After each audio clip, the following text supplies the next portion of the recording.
Guys, it's Raegan Kelly here from the Freedom 15 movement. Now, I'd like to start this video by saying I absolutely cannot believe we have already done 7 episodes. We're already one whole week into 2015. So I really hope that you've been finding value in these videos. Thank you so much for being here again today. And for all those people who have already gone over to freedom15.info and subscribe to receive my emails as well as my special gifts that I'll be sending throughout this year and other exclusive offers, etc. So thank you very much for you guys, and to all the people who have given their feedback, especially if you've reached out to me already on social media. I really, truly appreciate it. So feel free to do that at any time if you haven't already.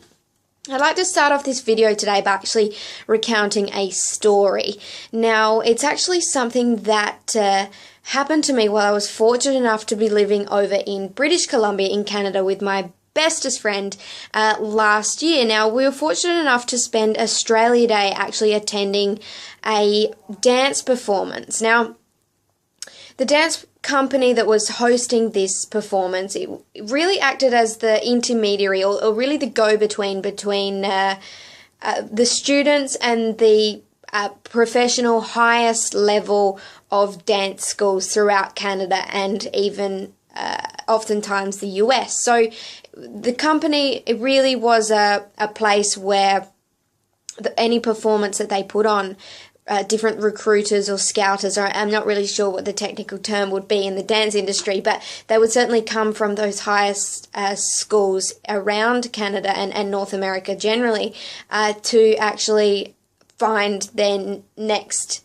lot of students or their prospective students. So the reason I've started off by telling you this is just to really highlight the caliber of dancers that were performing on this particular night. Now, I'm not a dancer myself, but my best friend that I was lucky enough to go with is. So she was very technically inspired, and she did say that it was absolutely brilliant. And it was one of the most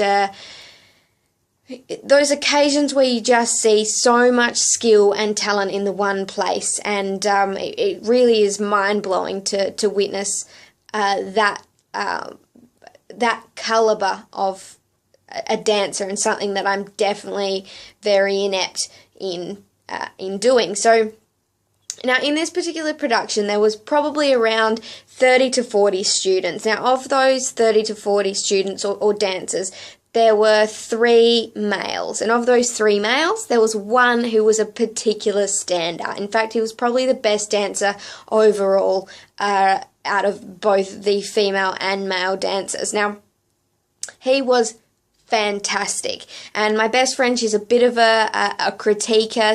She knows what she's talking about, and she really did agree with the fact that he was absolutely outstanding, absolutely phenomenal. He will go a really long way. But there were different times during the production where he was struggling with one particular area, and that was his ability to lift. There were a few times where he had to really do the whole hog Patrick Swayze style lift of one of the female dancers. Now, it was something that he particularly struggled with, and I'm not saying this to be in any way critical of this particular dancer, because like I said, he was amazing, and who am I to talk really about dancing abilities. But the reason I tell this story is because I thought on that occasion, and I've thought several times since, that if there was one particular area, if there was one skill that I knew was the difference between being successful and being of the absolute highest standard in that particular area, be it a sport or a musical talent or a business or career or even the top of your company. If I knew exactly what that thing was, then wouldn't I do absolutely everything within my power to make sure that wasn't the one thing that was holding me back? Now, as I got thinking about this, it's actually started to come up in other areas of my life, other people that I've been speaking to, and even, funnily enough, in my brother's life, and something that he was trying to achieve. And there was this one thing that was quite simple, in my opinion, to overcome, not only because you bring awareness to it, but it wasn't something that was going to be particularly challenging to change. It's just that he never had. And it really got me thinking again about this dancer that was struggling to lift this particular night. And I actually started to do a little bit of research into this, and I thought surely someone else is actually talking about this. Now, when I was doing that, I actually found out that Tracy talks about this a lot in each of his seminars and workshops. And he poses the question to his audience: if a group of students go for a hike, which is the student that actually sets the pace for which the rest of the group must walk? Now, of course, that's the slowest kid. Now, your weakest skill can be very much likened to that slowest kid. It's really setting that glass ceiling, and it sets the height or the parameter of your level of performance in a particular thing. And oftentimes, particularly if you are watching this and you're relating this to your career or your job or your business, that ceiling is also going to be representative of your income level and what you can achieve. So it can be likened to, and it's talked about in business over and over again, the 80-20 rule or the Pareto principle, which in this particular instance indicates that 80% of the reasons you're not moving forward as fast as you want in whatever that area is can be explained by 20% of the abilities that you actually lack. So if you think, what is the one skill that if I were to develop and increase my competence in and do repeatedly and consistently to an exceptionally high and excellent fashion, would have the greatest overall impact on the final outcome of what it is that I'm trying to achieve? Now, chances are that one thing is going to be your weakest area. So obviously increasing your competence in that one particular area, as it would be lifting for the dancer, will have the greatest impact overall on your results, more than anything else that you possibly do. So now, the weakest skill, it's probably your weakest skill because you're not comfortable in it. You don't like to do it. This is very normal. Oftentimes the things that we like to do are the things we're good at. The things we dislike are things that we're just simply not good at. And all that is a sign that we haven't mastered it yet. Or maybe you're even fearful of it, and that's opening up a different ball game altogether, which is obviously your mindset. And that in itself can be something that is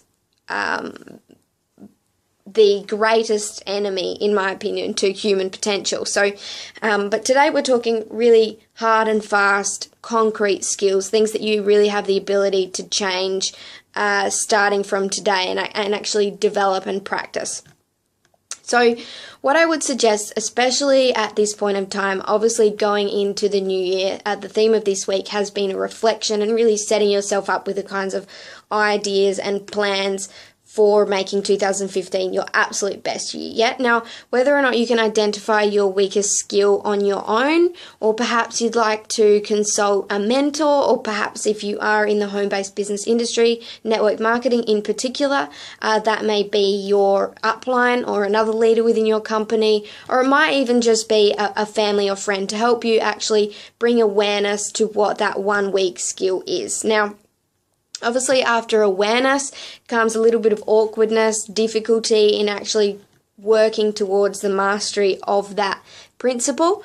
Second, you'll become a little bit more familiar until finally you will have reached a level of automation. It just becomes automatic and you do it really without thinking. So think about perhaps, and I know I've used this example already this week, but it really is helpful in understanding this, getting in front of the wheel for the first time. So first, learning how to drive a car.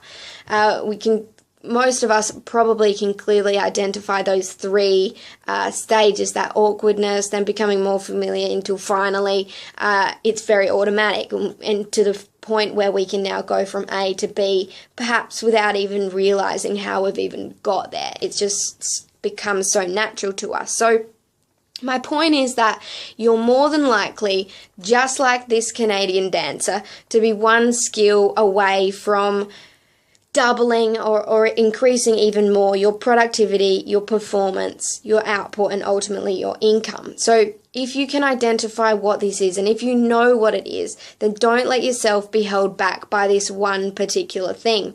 And it's very important to obviously be honest with yourself and actually identify what your limiting skill is. Now, since I've been having these conversations, I too have had to reflect introspectively and think, well, what's my one skill? And fortunately, I was able to identify that and then obviously go to work. And there's still things that I am working on. But I think the real overarching principle to take away, the take-home message from this video is that the underachiever looks for reasons for his problems in the outer world. And I'm borrowing this quote from Tracy as well, but the high achiever actually looks within. And when I actually found that quote, it reminded me of something that I'd read from Jim Rohn. And he said something very similar when he said, "Don't wish it were easier, wish you were better." So I would really like to just close out this video by saying, if you can just imagine that everything that you know, all the skills that you currently have, all the experiences that you've had have been leading you up until this moment, and that the best is absolutely still to come. We're going to be talking obviously about specific skills throughout this year and specific to the network marketing industry, whether that be skills for online strategies to build your business or offline, such as inviting, prospecting, presenting. We are going to get into detail about each of those, but if you just spend a little bit of time today thinking about perhaps what that one skill for you is, and I would encourage you not to overcommit, because a lot of people do jump into the new year and they want to change absolutely everything, and the reality is that they end up changing nothing because it just gets too hard. So again, thank you so much for joining us tonight. If you haven't already, jump on over to freedom15.info. You can catch up on any videos you've missed, see a little bit more about what we are actually standing for and what the plan is loosely for this year.